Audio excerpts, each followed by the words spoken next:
भाई जो गुरु वचन पे डट गए, कट गए फंद 84। अरश कुरश में अल्लाह तकत है, खालिक बिन नहीं खाली। अरश कुरश यानी आसमान के अंतिम छोर पर, अरश यानी आसमान, कुरश यानी उसका अंतिम छोर। उस आसमान के अंतिम छोर पर अल्लाह का तकत है। अब मुसलमान भाइयों को तो ये भी नहीं पता कि वो आसमान का अंतिम छोर क्या है। ये तो खाली सातवां आसमान, जन्नत जन्नत बस इतना कह के छोड़ देते हैं। वो आसमान का अंतिम छोर है सतलोक, अनामी लोक, जहां परमेश्वर बैठे हुए हैं, अल्लाह कबीर बैठा हुआ है, जहां उनका सिंहासन है, जहां वो अपने तेजोमय रूप में रहते हैं, जिनके शरीर के एक रोम में, एक बाल में 1 करोड़ चंद्रमा, 1 करोड़ सूरज, इनसे भी कहीं ज्यादा रोशनी है। वो अल्लाह, वो खुदा बड़ा मेहरबान, अल्लाह कबीर, वो उस आसमान के अंतिम छोर सतलोक में बैठा है सिंहासन पे। मुसलमान धर्म के मुल्ला मौलवियों को तो इतनी भी जानकारी नहीं है कि सातवां आसमान क्या है। अरश कुरश में अल्लाह का तकत है और खालिक बिन नहीं खाली। और उस अल्लाह के द्वारा रची गई ये खालिक यानी सृष्टि, ये कायनात, इस कायनात के कण कण में उस अल्लाह की शक्ति समाहित है। कोई भी जगह उस अल्लाह के बिना खाली नहीं है, खालिक बिन नहीं खाली। वे पैगंबर पाक पुरुष थे साहिब के अब्दाली। वो पैगंबर, वो रसूल, वो नबी, वो तो पाक पुरुष थे, वो तो बिल्कुल पवित्र थे। उन्होंने जिंदगी में कभी झूठ नहीं बोला, कभी मांस नहीं खाया, कभी शराब नहीं पी, कभी तंबाकू सेवन नहीं किया, कभी किसी पे गंदी नजर नहीं डाली, कभी किसी से ब्याज नहीं लिया। वे पैगंबर पाक पुरुष थे साहिब के अब्दाली, उस अल्लाह के भेजे गए मैसेंजर। उन्होंने कभी किसी को दुखी नहीं किया, खुद दुखी हुए लेकिन कभी किसी को दुखी नहीं किया। अर्थात संत गरीबदास जी ने कहा है कि नबी मोहम्मद जी को मेरा नमस्कार सलाम है।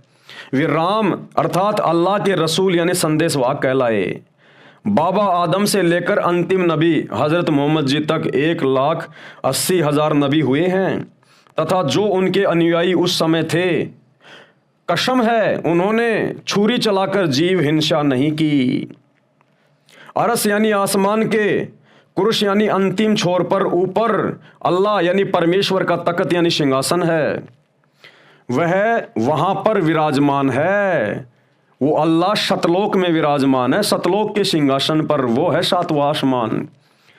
परंतु उस खालिक यानी जगत के मालिक की पहुंच प्रत्येक लोक तक है। जितने भी ब्रह्मांड हैं, जितने भी लोक हैं, उन सभी में उस निहायत रहम दिल अल्लाह की पहुंच है। उस अल्लाह कबीर की अपने हर ब्रह्मांड में पहुंच है। वो एक क्षण में किसी भी ब्रह्मांड में जा सकता है, कोई भी रूप बना सकता है, कभी भी कहीं भी वो प्रकट हो सकता है।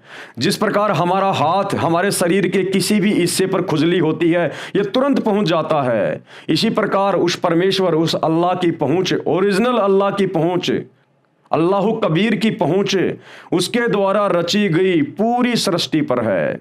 वो कभी भी किसी भी समय किसी भी लोक में कहीं भी प्रकट हो सकता है। पहुंचूंगा क्षण एक में जन अपने के काज, एक क्षण में, ये उसकी समर्थता है। उसकी शक्ति सर्वव्यापक है। उस खालिक यानी अल्लाह से कुछ नहीं छुपा है। कोई स्थान ऐसा नहीं है जो खुदा की पहुंच से बाहर हो। वे 1,80,000 पैगंबर यानी मैसेंजर तो पाक पुरुष थे, पवित्र महापुरुष थे, जो साहिब के यानी अल्लाह के अब्दाली यानी कृपया पात्र थे। नोट, यहां पर यह स्पष्ट करना अनिवार्य समझता हूं कि कुछ मुसलमान प्रवक्ता कुछ 1,24,000 पैगंबर मानते हैं। यानी मुसलमान धर्म में जितना आधा अधूरा ज्ञान है मुल्ला मौलवियों को, काजियों को, वो केवल 1,24,000 ही पैगंबर मानते हैं। परंतु वास्तव में 1,80,000 पैगंबर हुए हैं, हजरत आदम से लेकर हजरत मोहम्मद जी तक। क्योंकि ये अल्लाह का ज्ञान है, ये परमेश्वर धरती पे प्रकट है। इन किताबों का ज्ञान गलत हो सकता है, मुल्ला मौलवियों का ज्ञान गलत हो सकता है, लेकिन परमेश्वर इबादही कबीरा, सच्चा ओरिजिनल खुदा जो आज धरती पर प्रकट होकर बता रहा है, और बीच बीच में आदरणीय गरीबदास जी के रूप में आकर उन्होंने अपना ग्रंथ साहिब लिख दिया। 650 साल पहले बनारस के काशी में 120 साल तक रहे कबीर दास नाम से, उन्होंने जो बता दिया वो परम सत्य है, उसमें रत्ती भर भी आपको झूठ का समावेश नहीं मिलेगा। साध वचन पलटे नहीं, चाहे पलट जाए ब्रह्मांड। यहां पर यह स्पष्ट करना अनिवार्य समझता हूं कि कुछ मुसलमान प्रवक्ता कुल 1,24,000 पैगंबर मानते हैं। परमेश्वर कबीर जी ने, उनके शिष्य गरीबदास जी ने तथा विष्णोई धर्म के प्रवर्तक बाबा जम्बेश्वर जी ने 1,80,000 कुल पैगंबर बताए हैं। पूर्ण परमात्मा ने जो बताया है वह गलत नहीं हो सकता।